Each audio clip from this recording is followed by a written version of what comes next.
In this current time of our existence, we have probably never seen the amount of couples coming to us for counseling work or my ministerial work arguing in love relationships. It's really gone off the charts in the most incredible way. Now, we can definitely say part of it is a pandemic. I mean, when people have been together for 6 months or 60 years and they're used to going their separate ways and coming back at night and sharing stories from work or they're volunteering or whatever, it's totally different. But so many of us have been together so much, so often without knowing how to create the space or without knowing how to stop the arguing once it stops or starts, right? It's like, oh my gosh. And Ben, you and I both know, and if you don't know, I'm going to tell you. Once that pattern is set, once couples get into the every 4 days, every 7 days, every 10 days of arguing, it doesn't take very much. One person can roll their eyes and it turns into World War VII, right? It's incredible how easy it is. And the reason for that is that most of these arguments are based on unresolved resentments. Could have happened within the first week or two of the relationship, the first 90 days. It could happen within the first year or 2 or 3 years. I remember working with a woman, and she was in her 70s, and I was helping her through a divorce. And when she was talking about how her and her husband had just been fighting for years, they were married 50 years, and she said, David, I swear to God, 49 years and 11 months we've been arguing. And when I talked to her about what her role was, thank God she was very open. And she said, I never back down. I never back down. If he says something that I don't like, I will get right in his face. And so I said, what percentage of the argument is your responsibility? And she started laughing. Now, this is a 70-year-old woman who started laughing, and she goes, oh my God, David, as a counselor, you know the answer. My responsibility is 50%. In all couples, the responsibility is 50% on both sides. And she said, the only reason I'm here is that I woke up and finally realized that I am half of the problem. She goes, God, for years when my friends would say, why are you staying? She'd go, I don't know, but if he changes, everything will be great. Have you ever said that? If my partner changes, everything will be great. Well, the odds of partners changing are very small. And as I've mentioned and written in all of my books, within the first 90 days, you really do know what type of relationship you have. And a lot of couples start out great, and then within the first 60, 90 days, all of a sudden they start to fall apart a little bit. Some couples take longer. Some couples never get into the arguing phase. Okay, now solutions. What the hell do we do, right? We're in this relationship and we're arguing all the time. Right now, I'm going to say probably about 30 to 40% of my client base is around this topic. It's couples who have just gotten into this horrendous pattern, a subconscious knee-jerk reaction that when my partner does this, and we even start making assumptions, right? I'm assuming that they're going to do this, so we get upset even before they say or do anything. Sometimes we might be justified, but does it really make sense? One of the greatest things that we teach, so let's go through with solutions, okay? So number one, emotional regulation. Now, and I've struggled with this too. I'm a human being as well. But emotional regulation says that someone in the relationship has to take responsibility for disengaging. That's emotional regulation. Emotional regulation says, I feel this anger coming on. I feel this. I'm going to do this vindictive love move or whatever it might be. I'm going to do something behind their back. I remember working with a client once that would never wash her husband's towels.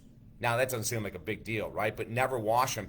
And so he would use the same towel over and over again. And then all of a sudden, he'd be smelling this horrendous towel. And she would say, yeah, I just washed it. I don't know what's wrong with it. See, that was passive-aggressive, vindictive love. So she knew what she was doing, but she was playing games, right? So we disengaged from that. Here we go again. Emotional regulation is all about disengagement. So we look at what we've been doing that irritates our partner or what we're doing behind their back, and we stop it. Now, when I talk about disengagement is to give you a break. And I'm going to talk about a very intense program we created years ago called Living Apart Together. But before I get to there, disengagement allows the emotions to calm down. Disengagement allows people to take a big breath. When you're in that dynamic where there's always resentment, always frustration, always arguing, your immune system is getting blasted every 24 hours a day. When you're sleeping with someone and going home and you guys are arguing all the time, that energy is just constantly fooling and messing with immune system.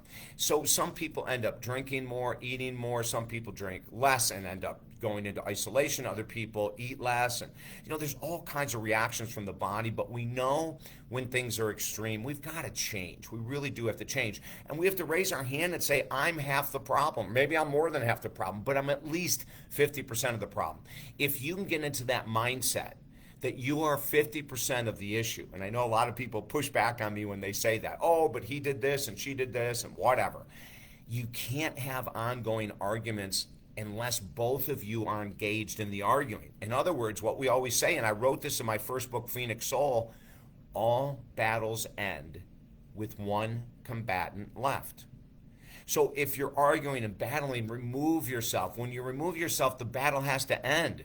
Now, what does that mean? Disengagement can be an hour away from your partner and come back and see if you can talk. It could be 6 hours, depending on how intense your arguing is and how regular it is. You may go away for several days and just say, hey, listen, I'm going to stay monogamous, but I need a break. And that's all healthy. We've worked with couples. As a matter of fact, I think of this one couple that I worked with 10 years ago that were in this arguing phase, and I got them to sleep in separate rooms. And at first, one of them, and I won't say who it was, thought it was a ridiculous move, and that's not what a marriage is all about. That's not what a relationship is all about. And I said, listen, when you're laying next to someone that you're unhappy with, frustrated with, whatever, the level of sleep, most of it is pretty poor. So separate for a couple days. Use a different bedroom. Just relax. And if you can do that, you can start to minimize the anxiety, the anger, the resentment, the whatever it is, and slowly start to come back together.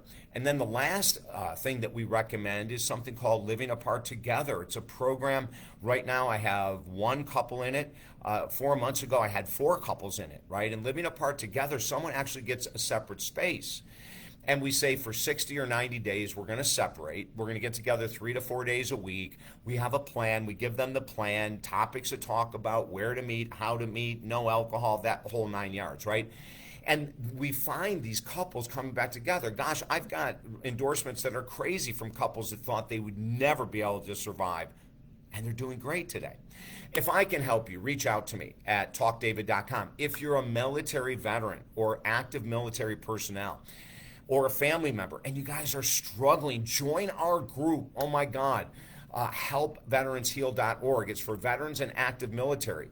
And these are the type of things that we're going to be covering in these programs. We'll be giving you tips and ideas on when your relationships are stressed and strained, and so many people are. It's helpveteransheal.org. And then for our first responders, we have a totally separate program, but it's the same thing.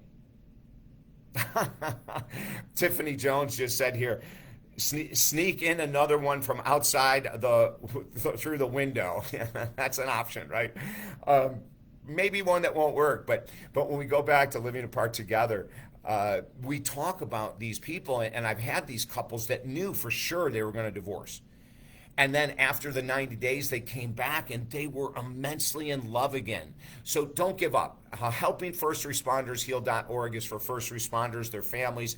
And if you guys are at each other's throats, join that organization. We'll help you. And if you're not a member of military or first responders and you need help with your relationship as a couple, or maybe just one of you needs help, reach out to me directly at talkdavid.com. I'll put all the links below, okay?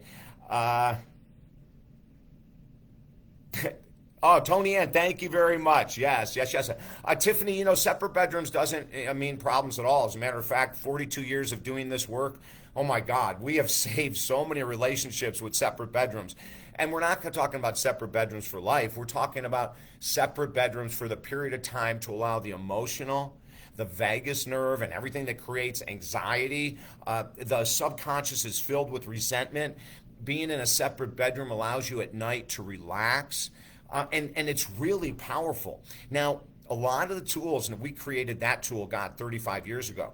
There's a lot of people in the world of counseling and psychotherapy that don't agree with me, and that's okay. I'm going with what works. I don't care what studies say. I'm going with my client base and how we've been able to turn so many couples around. And going back, final point, to the Living Apart Together. Oh my God, I remember 30 years ago when we applied this. I had friends of mine who are counselors saying, David, that's terrible. Don't separate them. They're going to have affairs. They're going to do this. They're going to do that. Do you know in 30 years, not one couple that we've taught Living Apart Together has ever come back with an affair?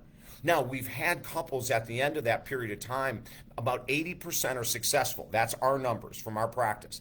80% of couples that go into living apart together, that's because they're having serious conflicts, right? This isn't just a once every 6 month argument about going to mom's for Thanksgiving or something. This is big, heavy stuff.